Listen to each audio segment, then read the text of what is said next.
नाजरीन, आपको आगाह करें तांदल्यावाला से, जहां हमारे नुमाइंदा खसूसी ज़मीर हैदर के मुताबिक तांदल्यावाला के नवाही चक नंबर 451 गफपेरू पड़िया में मेहनत कश कुएं में मट्टी तले दब कर जाँ बहक हो गया। मेहनत कश को निकालने के लिए रेस्क्यू का ऑपरेशन कई घंटे जारी रहा।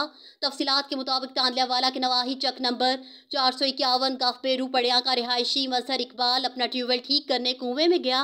काम के दौरान अचानक कुएं के एक साइड की मट्टी गिर गई।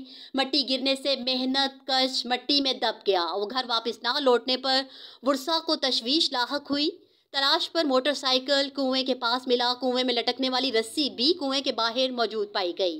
मुकामी लोगों ने अपनी मदद आप के तहत मेहनत कश को निकालने की कोशिश शुरू कर दी।